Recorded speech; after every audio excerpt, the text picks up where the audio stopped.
for those who may not know what the show is about, this is our show where we talk with different creators of the community about their journey in content creation and how we can support each other in bettering community. So I hope you like my lanyard, you like the wizard hat here and everything because we have a very special guest, repeat guests. We love this guest over here, OtakuNoir. For those that may not know who it is, you may see this cup. This is from their company as well.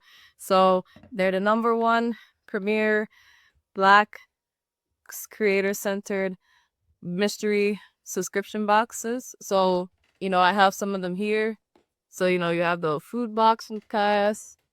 We have the My Cosplays Black calendar. You may see me in the calendar as well.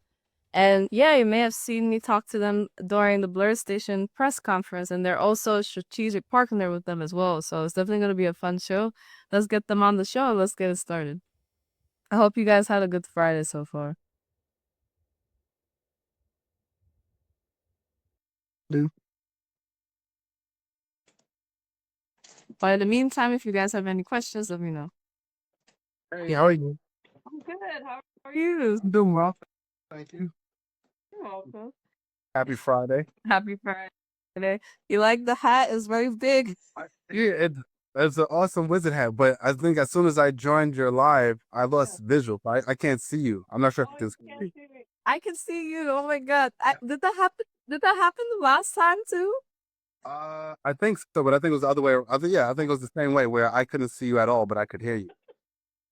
So I think both people can see us. Hopefully, I'll just ask Trav if they can see us. I believe so because this happened to somebody else as well. But I have this big purple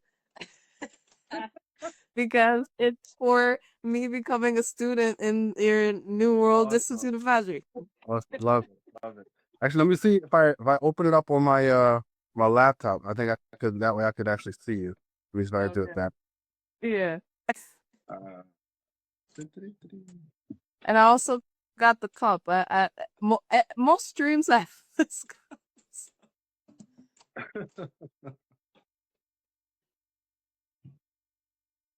So which cup is your favorite? Mm, Oh man, that's a hard one. So I know from the year before 2023, I was using the BlurCon like the Summer Madness one. Um, Unfortunately, I think it was last week. No, like 2 weeks ago. It like fell over on the concrete and like so like the cap broke.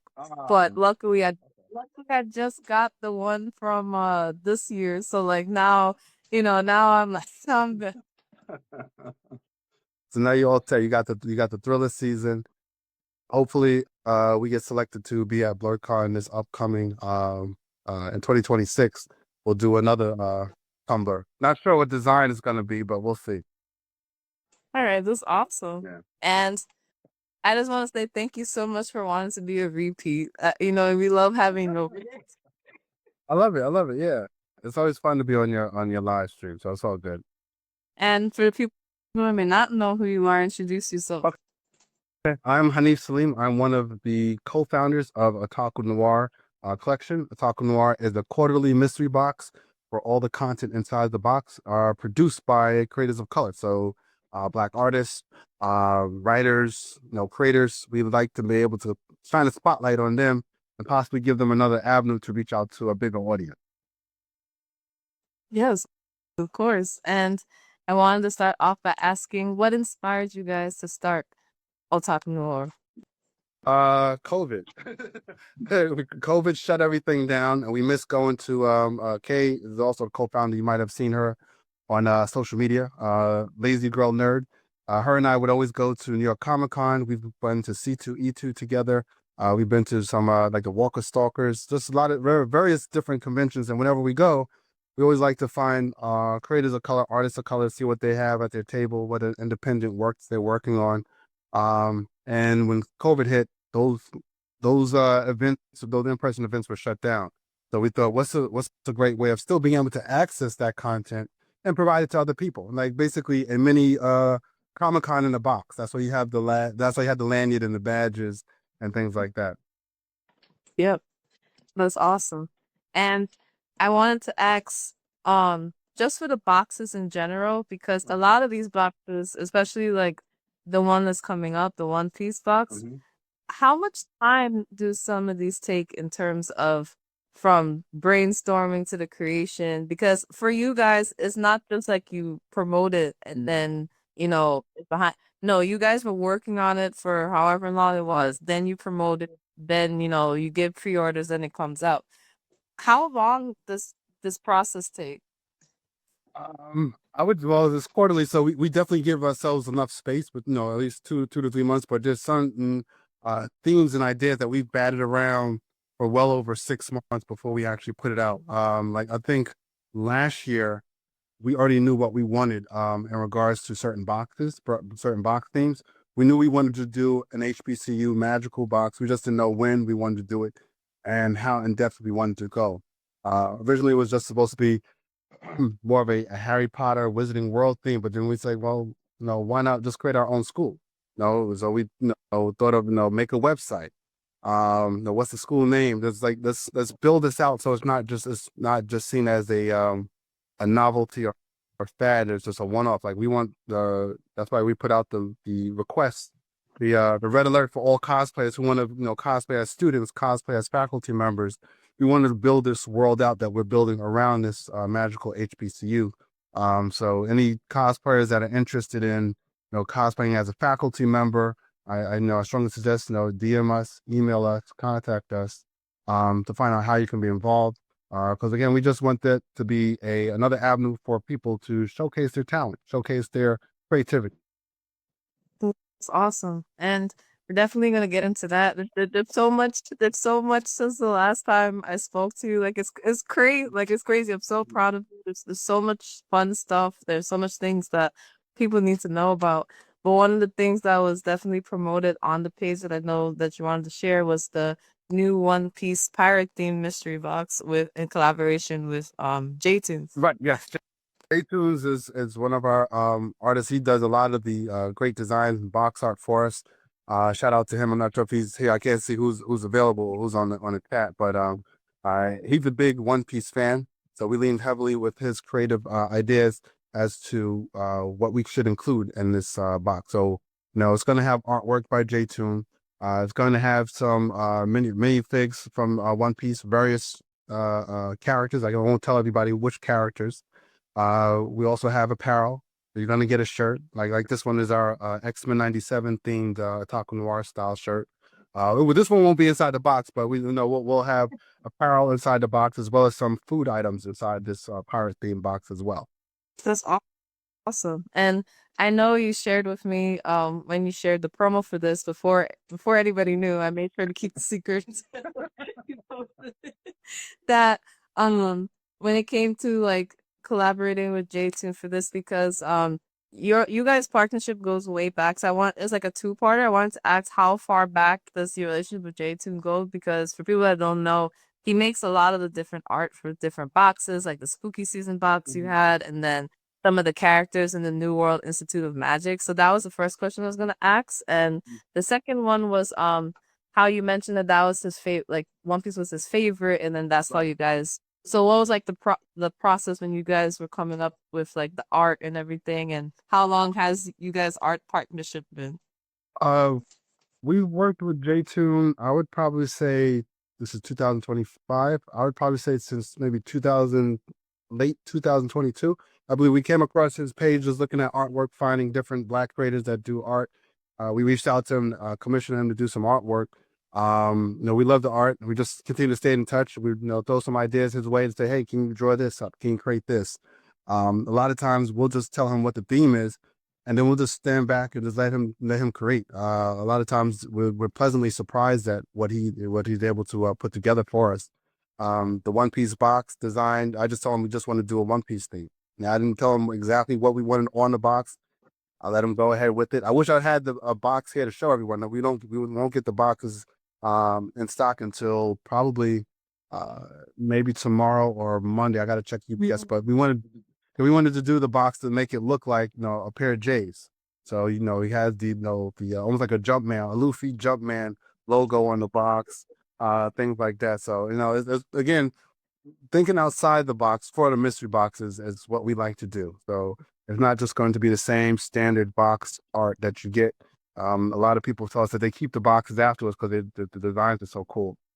That's awesome. And that's the other thing about like your boxes in general, whether it's like having lanyards, which is something that we don't see often sometimes in mystery boxes, or just especially like everybody that's your affiliates, like shout out to Navy Montel, shout out to Kira from Room Full of Blurs. Somebody can get the same box, but different items are in it. So I wanted to ask, how do you do that process so that everybody that gets a box, they may get the same things, but they always get like a little tiny like special piece of things. Like it varies. Like, and that's something new. I feel like most subscription boxes is like they'll put the same thing and then give everybody the same thing, but you always add like a little like Easter egg or something. And I wanted to ask, how do you consistently do that? Because not only do you do that for like the subscription boxes, you do that for the convention theme boxes. Because for people that don't know, when he's done it for J1CCon, he's done it for BlurCon, and I've gotten at least like two tumblers, a few boxes, and every time he tells me to choose, it's never the same thing. So I'm curious to know, how do you keep doing that? It's a lot of hard work. There's been times where it's like we're late, up late at night, sorting everything. We know what we want to put in the boxes, so we'll have a collection of say 4 or 5 different books, 4 or 5 different pieces of art, and a lot of times we just randomize it. We'll go down the line. Okay, this box gets A, B, and C. This box gets 1, 2, 3. Sometimes we get A, 1, 2. B, C, 3. Just again, we randomize it so that way when you at the conventions or if you order online, you're going to get the same stuff as far as certain content, but overall the experiences may be slightly different, and I think that allows it to be a talking piece amongst fellow collectors of our boxes to say, oh well, which item did you get? You may get a different sticker or a different color of that same sticker. There's I think when we did the Stranger Things collaboration, we changed up the shirt color. So some people got a gray shirt with the Niobe character. Some people got a black shirt with the Niobe character. Just little stuff like I said, it's Easter eggs almost, where it's just little subtleties to give everyone's box a different experience. Yeah, that's true. And that's what we love about it, because no matter who unboxes, they always happy like, oh, I got this, wait, I got this. So it's always interesting to know that. And for people that may want to, that's interested in pre-ordering the One Piece box, which is the newest box, I know that May 31st is like the last day that they can pre-order, and June is when it will ship out. So if you want to give people an idea of like where they can get the box, or when to expect it. You can go to OtakuNoir.com, so OtakuNoir.com. You go there, it's a link at the top that says latest mystery box. You click on that, it's going to open directly up to the mystery box that's going to be shipping in June. You can place your order, put the size of the t-shirt, you can purchase it. If you don't want to do a renewed subscription, you can still purchase the box, but then afterwards just log into your account and go ahead and suspend your auto renew, so that way you won't get auto billed for the September box that comes out. Now, well, I'll say September in another few more months. Yeah, that's true. And for those that may not be familiar with like how the mysteries box works when they come to order, and what's included in the order, you can explain it here for people that may be interested in buying but they're not sure how the process works. So, well, in regards to the order process, again, you just go to the website, you pick your shirt size. We used to offer socks. We haven't produced socks in a minute. That may be something we entertain in the future. But for now, you put your socks, your shirt size. It's like however many boxes you want, one or more, hopefully. Yes. You place the order, and then we ship it out in June. So really, what you're doing is you're literally just pre-ordering it.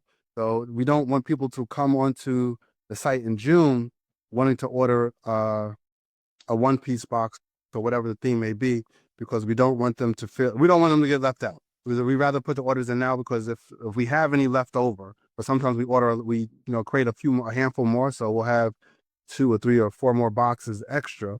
But in the event we don't back stock. So whatever is left on the website is whatever we have in inventory. If the mystery boxes, for example, the school mystery box, I think we have 2 of these left. After those 2, I'm not making any more of those boxes. Once we revisit the magical themed school for a future mystery box, it'll be an entirely different style, probably different things. So whoever's got this box, you got a one-on-one. We're not going to go back to the well and reproduce the same mystery box, the same content. It's whatever's out is what you got.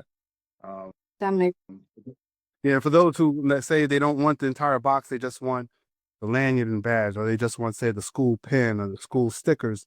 You can also go onto the if you go to the school store. So if you go to magichbcu.com, go to campus store, you can see what's available to purchase. You can purchase the stickers, you can purchase the lanyard and badge, you can purchase the school coin, you can purchase the school pin. You don't need to purchase the full box to have the HBCU experience. That's awesome. And one last question before I get into that, because we gotta get into that. That the thought process into that is insane. It's insane. It's insane. You guys are insane. But for the One Piece box, I know for each box, every time either when you did the open house for the New World Institute of Magic, when you've done different boxes for like Black Faded, you always have like a favorite item or a favorite thing in your box. For the One Piece, if you can share, was there a favorite thing that you liked making for that box? Um, Well, I mean, it's really, it's honestly, it feels like it's a Jaytoon box because we gave him ideas to run with, and then he uh went with it. So I would say so far, looking at, because we still have stuff that we haven't finished producing yet, but from what we've produced, I would say he did a One Piece Marvel X-Men homage poster. So so so if you can think of famous X-Men, Marvel comic book covers, he used One Piece characters to kind of create an homage to that. And I don't want to show it now. I think yeah, I think when people get it in their box, get it in the mail, they're gonna like it because it's something that I haven't seen anyone try to do yet. So it's definitely something really thinking outside the box. That's awesome. I'm excited to see it. And now we can get into the New World Institute of Magic. And the first thing I wanted to ask is what inspired the idea that just triggered this world? Because like you said when you were mentioning in the beginning, it was only supposed to like the original concept was supposed to be ACBU culture mixed with the wizard world. But then you decided that you wanted to create a whole universe where people in the community, like cosplayers and different creators in the community, can be a part of it, which is a like a higher extension of what you've done because you've done worlds, but to have people included. Mhm. So how did this come to life in the way that it's come into life? Well, my wife, who's one of the creative director, and Kay, they're well versed in the Potterverse. So I leaned on them heavily as to, the school lore, things like that, to get a better sense of how we want to create our own school, our own university. And we just sat down and really just hammered it out. Just like, what do we want to name the school? We don't want to do houses like, again, like they got a Hogwarts. We want to do it more class based. So freshman, sophomore, junior, senior, as opposed to 4 years, you're stuck with this unit of people. Every year is a different environment or a different group of people that you're with. And we just like once we started batting ideas back and forth with one another, it just really developed. Like I said, our previous fantasy box that we did about 2 years ago, we created our own fantasy world. This was similar to that, where we created a whole school. Created and we dive into the HBCU culture. And we try to tap into that with this box. So, and again, a lot of subtleties. You may notice like the different bestial avatars. Like you got the bison. That was my father went to is a Howard alum, so I leaned heavily on using the Howard's bison, Howard University bison for the sophomore. So yeah, that's why you got blue. We have the cougar there. There's many different HBCUs that have a cougar as their mascot, as well as a hawk. So we just again try to tap into little things like that to try to give representation to HBCUs because there's so many.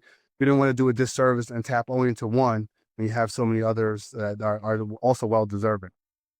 That's awesome. And for who may not know, there's a website for it. They have different information. You have a campus store as well. And what was so interesting, it felt like so between the scroll like you have an admission letter for it, is engraved and everything. You have like the campus store of different creators that I know, like Astria Legends, and shout out to 9 Acres from Hayward University. Like she'll be on the show soon. And the different classes, so the senior and the sophomore and the senior class, which hints for anybody with a big hat that I'm gonna be a senior class with the ring. That everything I do is for a reason. But if you wanted to share like the different like classes, like the different departments that you guys have, because you have different departments like alchemy, Yeah, we just stuff like that. I mean, we had a lot more different departments that we kind of whittled it down. I think we're down to 9 different departments. Like I think my favorite one is the Department of Social Justice Yeah. and Defensive Magic. That's Mm, I think one of the courses in there was like the defense of the defense against the dead arts. So it's mm, like like I said, so we call it dead ass for short. It's not like just little things like that to play around and give a little bit of humor to the the fictional school.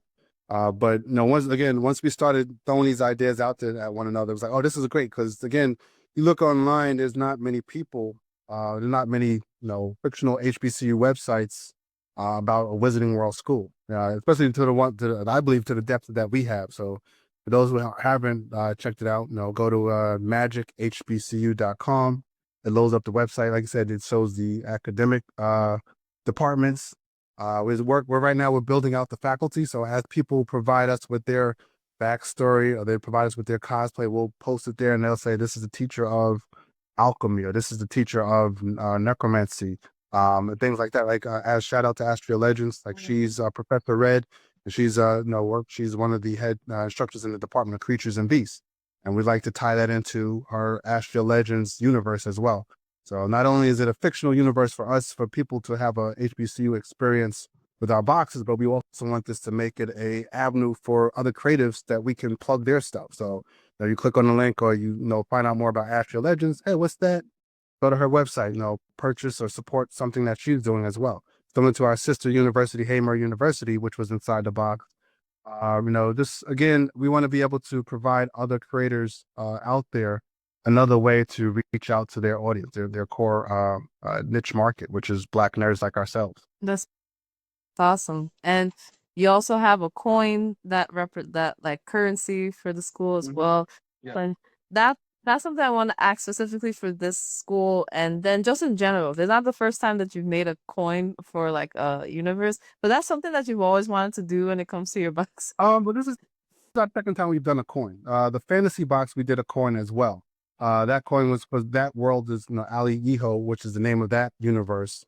So we created a coin that was supposed to be used as currency in that world. So we were already familiar with the process. We just and trying to figure out how we wanted to go about having a fictional currency that's tied to this wizarding world. Like if you go to your own our own version of Diagon Alley kind of thing. No, this is the currency that you use. You wear your pin and you show your coin to get into the special magical shops to purchase your school supplies, things like that. Again, to further immerse yourself in our fictional world, as opposed to just I got a box with some nice art and a T-shirt. Okay, I'll put that away. What else is there? We want to be able to.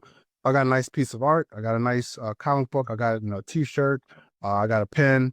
And we go to this website, find out more information. Okay, these fictional courses and things like that.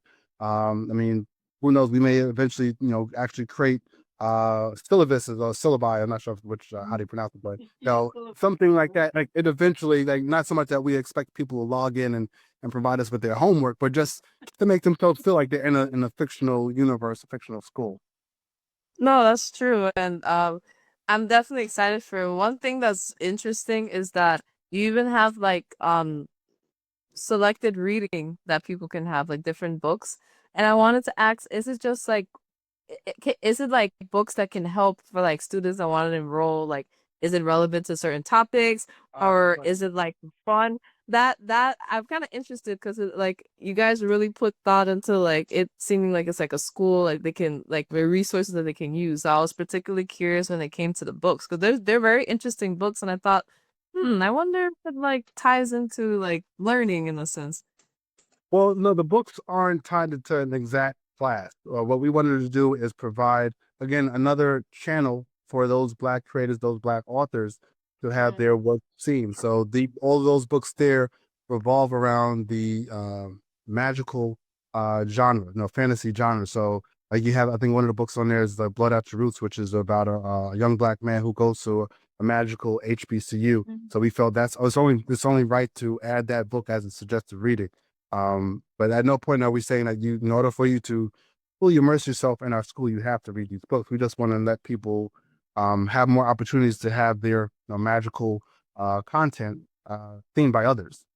Yeah, that's true. And for those that may want to enroll as a student or they want to be part of the school, whether it's a student or a faculty member, what is that process like for them that may be interested?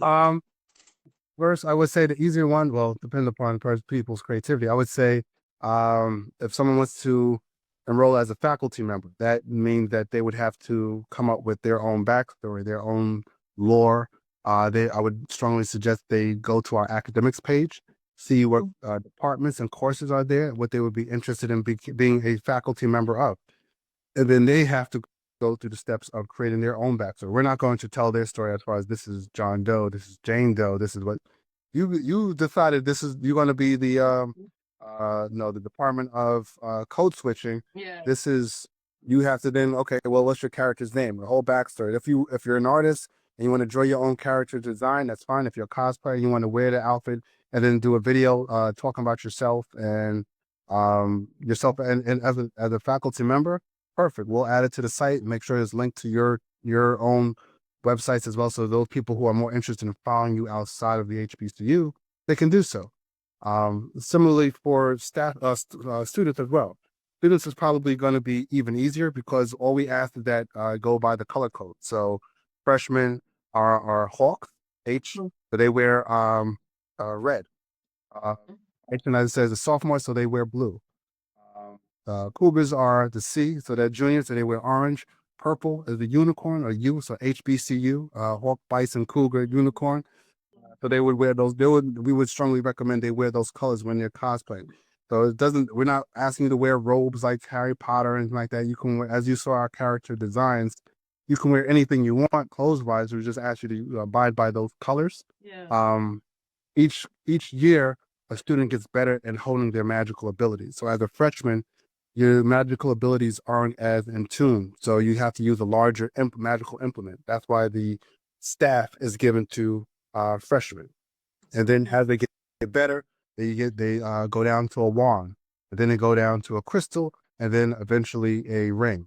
So seniors are purple with the ring, juniors are orange with a crystal, sophomores are blue with a wand, and hawks are red with the staff. So again, if you're an artist, you want to draw yourself as a character and provide backstory, that's fine. My wife is here, so she's gonna give me the staff. She doesn't like being on camera. If you've seen her at that BlurCon, but she doesn't like being on camera. So this is this is the staff I use as the freshman. So so as freshman would have a staff like this, but as a faculty member, I can use whatever magical implement I want to use during the course of a tenure at the school. That's so that's like the perfect size. Yeah, so it's literally like a walking stick. So you can walk around. I feel like you're a black Gandalf kind of thing, But yeah. I love that. I really do love that.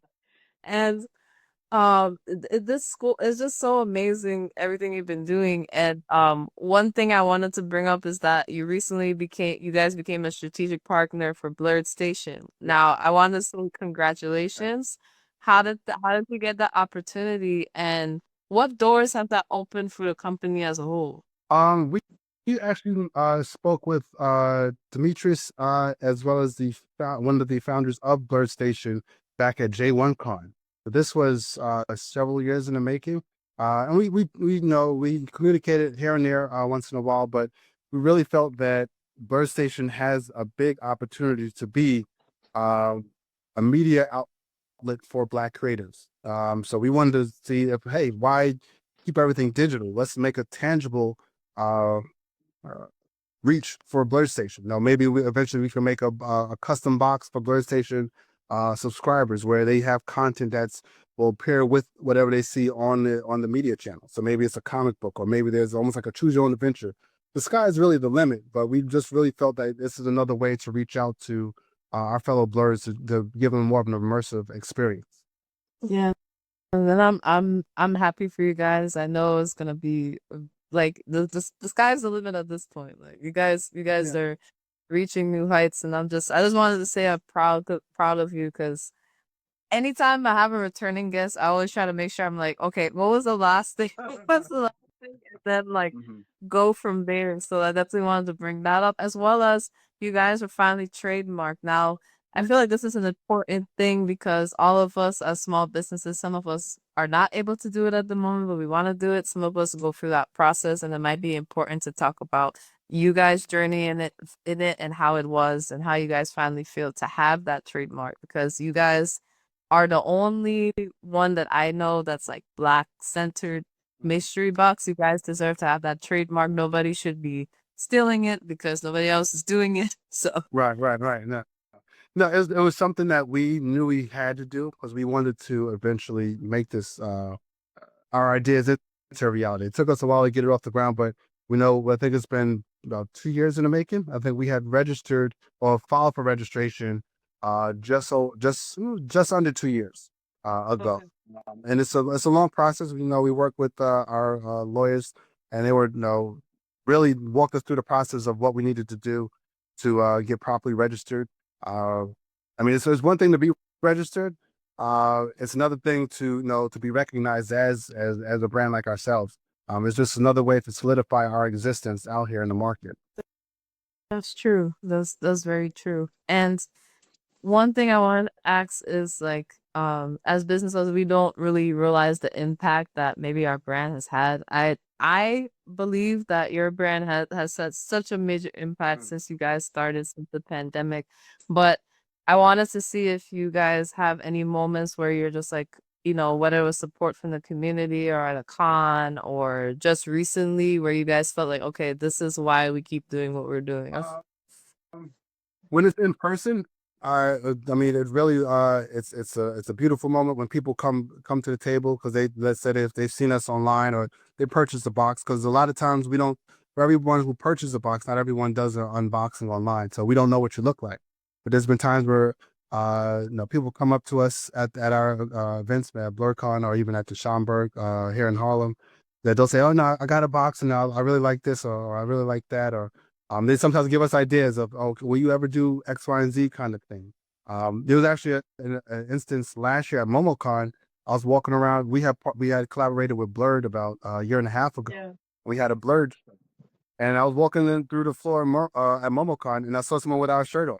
I didn't know her at all. I said, "Oh, we have the same shirt on. Do you mind if we take a picture together?" Well, she didn't know who I was, but it was like it was one of those things like, wow, the reach is like that. It's like you don't even realize who may actually be purchasing your product, and it's a beautiful moment like that.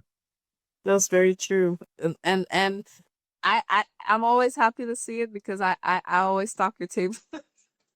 I always come to your table first when I see it. That is my thing with like any of my vendor friends. I if I see you, I find you, I make sure I say hi each day and then I go about my day. But it's always nice to see the support that people show at you guys' tables. Yeah, yeah, yeah. And I mean, before I'll be remiss to say that we have a lot of ideas that people come to us, but there's been people have requested, will we ever do boxes that are geared more for children, under 13 years old, maybe because a lot of times the content that we have in the boxes is not adult oriented. There's no not safe for work kind of content, but there's certain books that may be too graphic for a little kid, like zombies or violence or maybe possibly curse words and stuff. So I understand parents' hesitation in purchasing our boxes. We are working on trying to create a box that will be for young adult, not young adults, but for young children. Well, that box is what we call an omaki box. Omaki is like bonus or surprise box. These would not be subscription boxes. This would be similar to our Black Love box that we did. This would be similar to the space theme that we did May 4th, since the May the 4th be with you theme box. We haven't put the details out, but no, those boxes we always do a smaller run, so it maybe be 12 to 24 boxes, super limited edition. And we'll send an email. We'll definitely post it online long before the boxes are even in production, so that way it gives people ample time to put their order in for these type of boxes. Okay, that's awesome. And that's actually what I was gonna bring up because I know when we were at BlurCon, you were talking about like the future of the boxes that you still have like the quarterly boxes, but you wanted to try to experiment with like limited edition boxes, like for example, like Right. the Blur one where there's a limited amount. So like whatever's left, that's it. You know, you're not gonna make it again type of thing, but Right. you'll have different boxes. So I want to ask what was like the thought process or maybe just like the logistics to where you guys decided like, okay, this is something that we need to add, you know, on top of our subscription boxes? As far as but they're just and they're like in regards to like the youth box or just in general. Oh, just in general. Uh it's just because a lot of times there's so much content that we want to put in a box, and logistically it may or financially may not be feasible. Like it's we want to put there's been times where our earlier boxes we had 15 different items inside a box where sometimes the box the cost of the box may almost be the same price that we're charging customers. So it's like at some point we have to say we can't put five, six different books in here. We can't put a shirt as well as all these other items in the box because then we're just giving the box away. And I mean, you didn't end up looking at are you operating in a loss or are you just doing it just to do it? So a lot of times we have to go and just tell ourselves we got to cut back on certain things, but that allows us to then go back to that theme again. There's been people who asked us if we're going to do a villains box again because they enjoyed that theme. It's just there's so many themes out there that we haven't tapped into yet that I think we would be remiss in saying that we've touched all our markets. Like we can do a box based on a black movie. Hey, what if we did a Sinners Omaki box or a no Into the Dragon box? Just certain things that we can do. It's the no again, sky's the limit. We can do really any kind of theme out there. Yeah, that's very true. And that's a testament to you guys always thinking outside the box. And Yeah. something I always want to ask you is what because you guys have been going strong for so long and it's I think it's only getting better with time and you guys take a lot of the advice, you guys take a lot of suggestions and I think that's what keeps the momentum going. But I wanted to ask for you guys, what are some of the lessons that has really carried you throughout this journey that you guys have been on for the past couple of years to help you to where you are now? For me, I'm sure Kay or my wife would have different suggestions, but I would just probably say communication. Making sure that we're even though you see everyone sees me more on social media, Yeah. a lot of stuff happens behind the scenes before I get in front of a camera or before an email gets sent out. This is no, is this the right? Is no, do we want to say this? Do we want to say that? Mhm. What shirt should I wear in this video? Kind of the thing, things like that. But I would say communication is key, especially when you're not a sole proprietor. You need to make sure that everyone's on the same page moving forward. Yeah.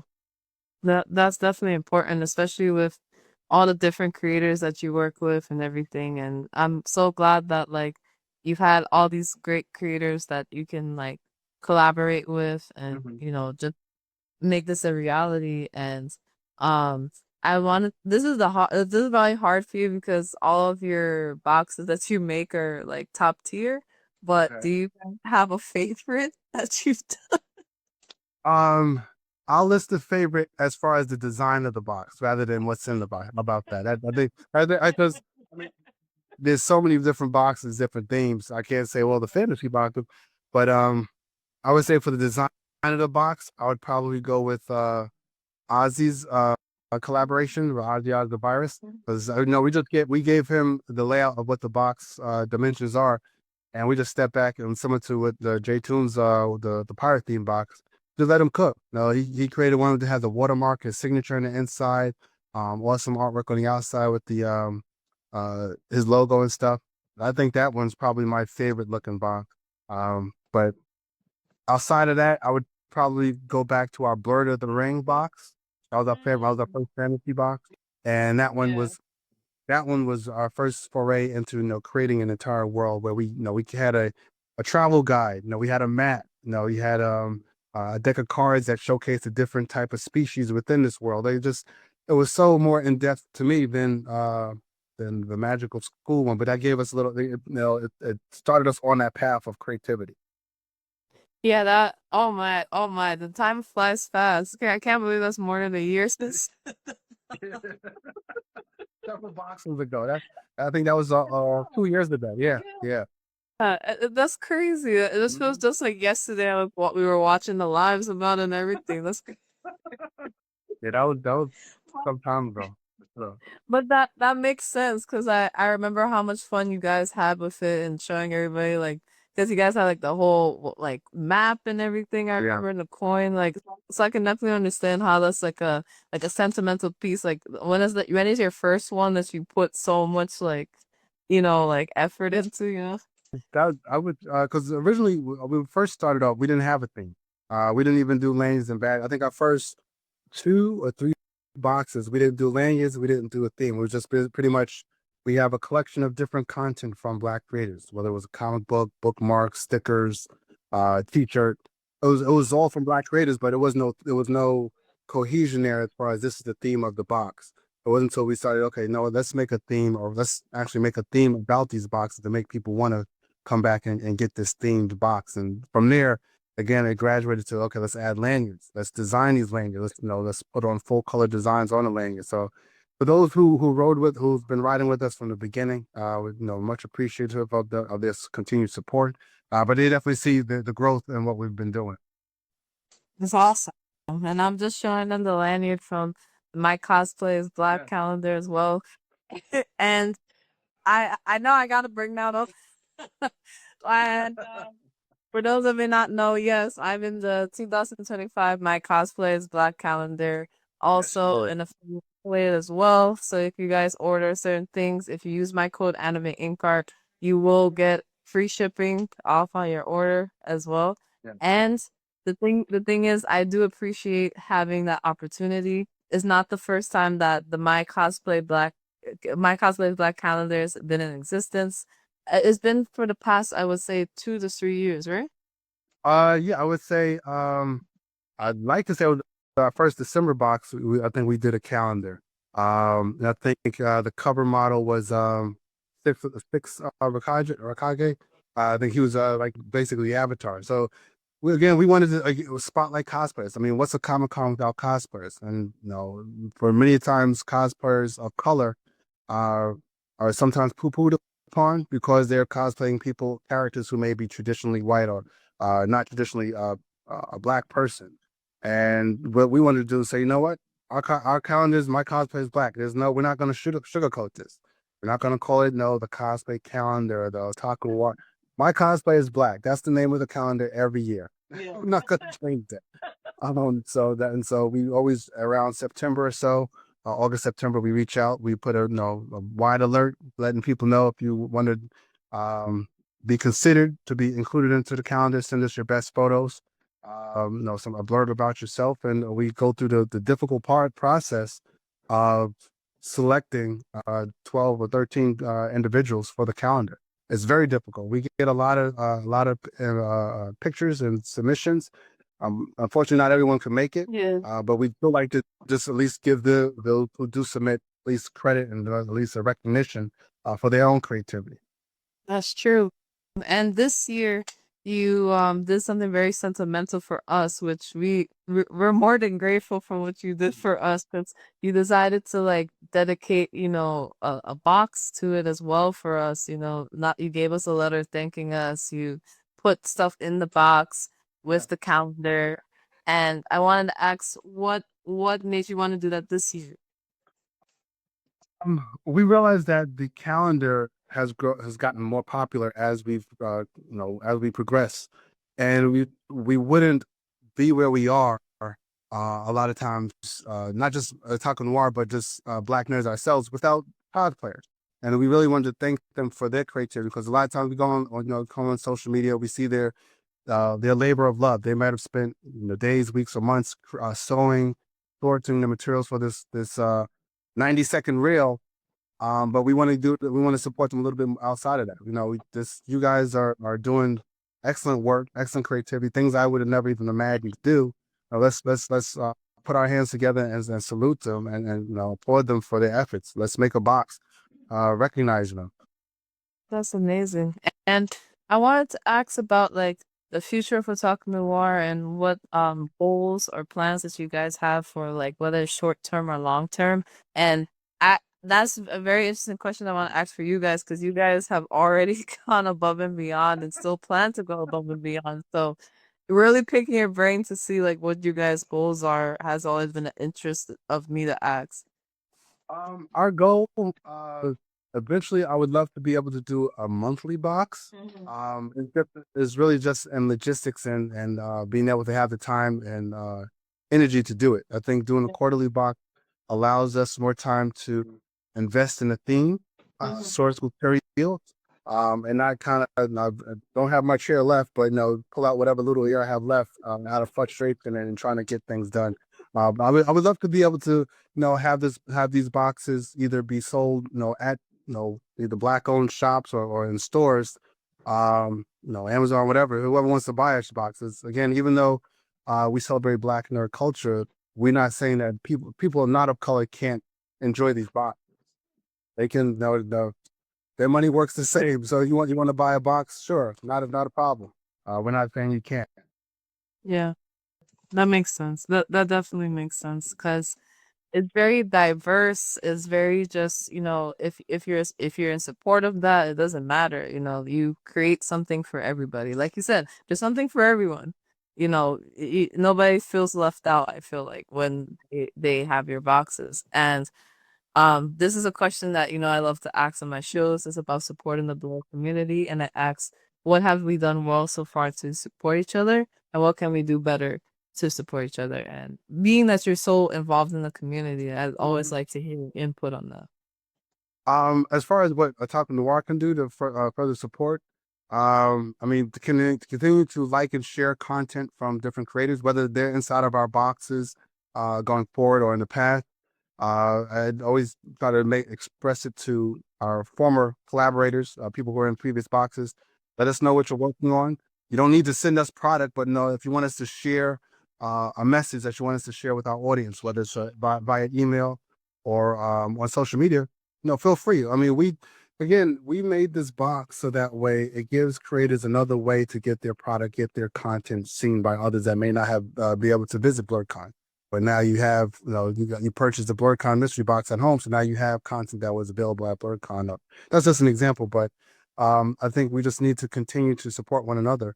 We just ask that if whether or not you purchase goods from us, a like and a share, a retweet or reshare on social media of our content is always appreciated. So whether or not you can afford to purchase it, or the theme may not be of something of interest, liking it, throwing a comment on it, sharing it with someone who you think may be interested in that theme, it goes a long way, and we're very appreciative of it.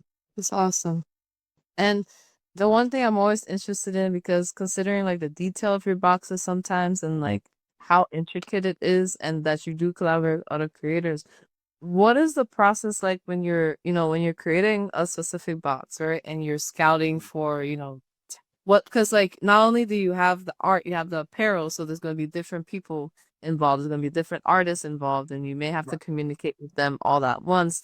Mhm. So what does that look like from curating these people, like finding these people to talk to them, then consistently collaborating them to make sure it comes out, up until production and promoting them? Because I'm always curious about that because the level of detail that requires a lot, and it's just it's just just the two of you guys and whatever help you get outside.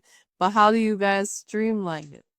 Um, a lot of the stuff, that's a lot of the art direction. Like we'll sit down and we'll come up with a theme.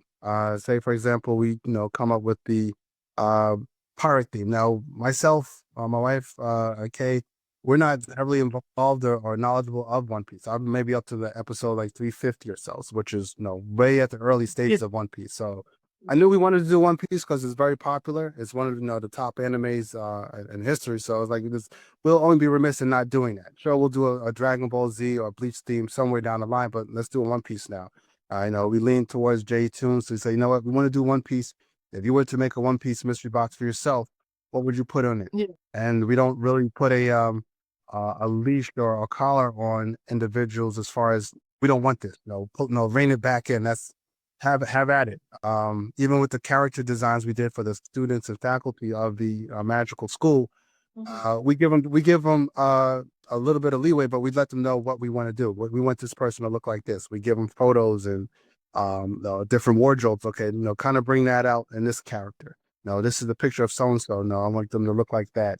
But when it comes to the box art, a lot of the boxes I design myself, but I know what I want. I want the box to look like. But other times when we're working with an artist who say, "Well, here's a template. Have at it." No, and we'll sit back and we'll be surprised. Like, oh, this is awesome. Like with Ozzy, at no point did we say what we want on the box. We said, "No, this is your box, your collaboration. You design the box exactly how you want it, and that's and we'll print it out. We'll produce it." Hmm. That's awesome. I love that because I just feel like a lot of people like working with you guys, and that's why. Because I feel like for a lot of artists, they don't mind the direction, like because some people work for like comic book companies and stuff like that, where there is but at the same time, it's like they like companies that, okay, you have a deadline, but you have creative expression. Right. That's the one thing about some artists. It's like they don't like to be put too much into because they're creative. They don't like to be put too much into a box where they're just like, I feel like I can't create. And I feel like that's the Exactly. beauty of you guys' companies, where it's just like you just let them know when you need it, but like you have the freedom, and then you see it. If you like it, you like it. I think that's what makes people keep coming back Yeah. to work with you guys. So, like, for example, and that's another reason why we like having the space between each box because I met Antoine Morris for who did the character designs for the characters inside the magical school. I met him at MomoCon. Now I saw he was a part of a panel. I approached him after the panel. Told him we had already followed him on Instagram. Asked him that we had some ideas of would we be able to commission you to do some character design work. So we kind of fell out of touch between September and December. But then, in the turn of the year, turn around, I reached back out to him, and he got the ball rolling with work with the art. I just provided him with a few emails with certain ideas we had, and I just let him know in contest is when the stuff is done. So He did it. Yeah. that's awesome. And like for us talking through the years, I know sometimes like the certain creators is like you met them at a con, and then eventually like the initial source of contact came to ask them to do a box. Yeah. And that's what I'm always curious about, because I know whether you're doing interviews or you're asking people to like when it comes to a business, it can be a little intimidating at first because you're like, so what is your guys' process like? I feel like it's a mixture. I feel like probably contact, like you've seen their work for a while, so either like contact through like certain DM or email channels, but then other times it's in person. So what has that process been like through the years with some of the creators? I think it's gotten easier with as far as public speaking, like you said, approaching someone at their table at a convention. Um, Oftentimes we'll see like I would say like the Sunday in BlurCon when it's kind of slow, people are already heading towards the exit. It's a fine time for us to go around, introduce ourselves to different creators, see what they have at the table. Purchase stuff sounds interesting. It may not fit a theme that we're currently doing, but who knows? A month or two, a year or two down the line, this can fall into a theme that we're interested in. And we have the business cards. I have a stack of business cards here that those are like stickers and collectibles that people get at conventions. I collect the business cards or promo cards because then I can follow everyone on social media, stay in touch, continue to keep that line of communication open. Whether or not you'll be inside of a current box, but I'll share your work because we want to be able to be a go-to point where people will feel comfortable sharing their content with us and know that we're going to, as they're in good hands, we're going to be able to do right by them and share it with our audience, let them know this is not a McLean or this is not a OtakuNoir production. This is John Doe's artwork. And if you want more, click on this link to follow them on their website, their TikTok, their Etsy or whatever have you for more if you want to further support this creator. Yeah, that's very true. And one question I didn't get to ask the last time is how you guys balance work-life balance for you guys. How you guys are able to I feel like combat the burnout when it happens, and then keep going and keep being motivated to do what you guys are doing. What you guys are doing is not an easy feat. Like I just need people to know that. It's not easy because what you guys see is the finished product or close to finished product. A lot of behind the scenes. Like if you've seen our table, our booth at Lord Khan, we got several different minifigs. Several dozens of different type of minifigs. Those have to be assembled. Now, we got a box of about just over 1,000 figures that came in the mail earlier this week. They have to be assembled so that we can sell them. So it's like there's burnout, but we try to pace ourselves. That's again, that's I think the beauty of having a quarterly box allows us to pace ourselves. I think the only way we would be able to do a bi-monthly box or even a monthly box is if we had to get more support, a bigger staff. A bigger staff means that we'd be selling a lot more boxes. But it's a welcome problem to have, but it's just something I know that being a small business, trying to balance your 9 to 5 or your regular life outside of OtakuNoir or outside of AnimeInkArt, it can be difficult at times. Yeah. Yeah, and it's something I do bring up because it's just like I love being positive. I've even positive when I'm talking about this, but it's just, it's being realistic and letting people know it's like we're still doing the things, but just know that it's not all sunshine and rainbows. You can get through it. That's the main thing. Yeah, yeah. I mean, we like I said, most social media we show all the positive stuff, not so much the outtakes of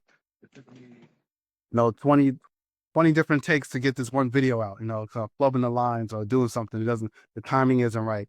The frustration there. But as you know, I mean, you've made reels and you've made videos, so you know the frustration where I didn't get the spin move down pat on this one, so let me start again. Now I gotta edit and stuff. So it's a process, but because it's your own company, because it's your own product, you enjoy that. Yeah. You enjoy seeing the creation. You enjoy seeing people. So that's why I really enjoy seeing people do the unboxes and being surprised by what's inside of. Because that to me is like it's worth it. Everything that we just went through, it's worth the enjoyment, the surprise, the smile that people get on their face when they open up those boxes. That's true. And before I ask the last question, speaking of what you just said, um, like I said, I have the hat and I have the earrings. I just did it as a hint. Sometimes I'll do that as a hint before the cosplay comes out. All right. Now, I like you said, sometimes things don't go according to plan. The plan was to surprise you because I already emailed you and said I was working on this, you've seen it as a broadcast channel. I'm giving people hints. I'm not telling them exactly. Like if they know you, they know they know. I'm trying to keep it like, I was surprised. I was trying to make the content yesterday or Wednesday to have it posted by today or even Saturday, right before I would like have the YouTube video and like your show done. Then I found all the stuff yesterday. I lost my foundation I used for all my cosplays, like color match wise, and then the beauty store was closed. So that's when I found out it was 8 o'clock. I went to a store that sells makeup, but it's not for melanated people. I tried it. I tried to fix it. I looked like a ghost, and I was like, "Oh, no, it's okay. We have time. There's not a time limit." But like you said, everything. So my mom had more of it because it was from my wedding, but she thought she didn't. So now we're on track. But like you said, everything is just things happen when you least expect. Right, gotcha. Yeah. So it's Yeah. again, you never know. That's another reason why we didn't put a deadline on the people who want to cosplay and be a part of the faculty or students at the school. Just it's something that we want to make it a growing experience. So whether someone reaches out to us tomorrow, in August, hey, I want to be a cosplayer for this. Okay, sure, not a problem. No, we wanted this to be a fun experience for everybody involved. Yeah, and I have like a two-parter. The first parter was how was the open house for the new magic and the new Institute of Magic? How did that go? It was fun. Yeah, I think it was on our YouTube page. I think I recorded and put it on YouTube. But it was funny just being able to answer questions as well as give people more history about the lore of the school. We introduced ourselves as faculty members. Kara was present, so she introduced her character, who's Yeah. I think the dean of Department of Art. So she does like the hieroglyphic code switching and stuff like that. So it was pretty cool. I know I had fun doing it. I think it's maybe something we can revisit. Maybe we'll do another open house later on in the fall. Who knows? Maybe at the time of school starting, maybe we'll do another one. It was That's awesome. I just love how that's like on theme. Like you guys really just started out like from open house to everything that I had to do in college. You guys did. Exactly. Yeah, yeah. The open house. No, maybe we can figure out some way to do a homecoming kind of thing or whatever. We'll figure it out. That would be awesome. And the last question I was gonna ask is, how has this journey for you guys helped you guys out as people? Whether it's like more structure, whether it's like Mhm. mentally, spiritually, how has it helped you guys? Uh, Um, I think, well, I mean, we've already been close. Like, my wife is like the creative director, so we've already been close. We've been married for this will be 16 years. This July. Um, it's fun working with her in regards to this. So no, she doesn't have any bad ideas. For those who love the Blurred Love box, no, that was totally my wife's idea to create. So whatever she had, her thought process along with it, I rode with it, and it was great. Um, I think doing a business, I know some people say don't go into business with family and friends, but if you do it right, it's a beautiful thing. And I'm very fortunate to be in business with my wife and one of our best friends. Yeah, and she's very sweet. Every time Yeah, I see her, yeah, she's yeah. very sweet. And she's She's very very well. shy and sweet. Yeah, she's very well, like it's like a nice shy. It's like she definitely says hi and she definitely greets you. She definitely gives the best customer service. You just don't see her to camera. It's okay. It's Yeah, okay. yeah, she's not gonna be on the We'll see camera. you. We'll see you in person. That's what make the. We'll see you in person when you come to Vin, and we love seeing her. We're back. Yeah, come to BlurCon to meet Kirsten. Yes, of course. Whether it is you see it Hanif here or you see both of them in person, it's gonna be a great time. Yeah, don't worry about me. You got to see everyone else behind the scenes. You get to meet them. And again, I just want to thank you so much for, well, just everything. First off, for the past, knowing you for the past few years, ever since we've been like in contact, it's just been like that. It's just been like, back and forth, whether it's support on both ends. So really, really thank you so much. And thank you for always supporting me. And thank you for wanting to come back, being part of the Blur Station. I can't give you enough thanks. That's all I'm trying to say. No, thank you for having me. Continue to do. No, no, it's great to be a part of this experience, a part of this community. So thank you for welcoming into the AnimeInkArt community. On behalf of OtakuNoir, you mean a lot to us, as well as you mean a lot to the Blur community. So continue doing the excellent work that you're doing. And thank you very much. You're awesome. I know I don't talk about myself, but that's just a habit I have. No, sometimes you got to self promote. So yeah, yeah. And I just wanted to give you this time to just plug in all the socials where you want people to follow you, where you want people to check everything that you guys have. Okay. Well, for those who aren't following us on social media, just go ahead and follow us at OtakuNoir, OtakuNoir. That's also our website, so otakunoir.com. You can find things from previous mystery boxes, calendars, keychains, stickers, apparel. You can also pre-order your Pirate One Piece themed mystery box. No, you can follow us on TikTok at OtakuNoir Collection. You can follow us also on Facebook under the same name, OtakuNoir Collection, all one word. Be on the lookout for Omaki boxes. And if you're going to be in Harlem in June, we will be part of the Harlem's festival. So we will have our table out there. I think that's June 14th, a Saturday. So we'll be out there 11 a.m. nice and early. Come on outside. Hopefully it's nice weather. Enjoy yourselves. Come on out to our table. Take a look at our wares.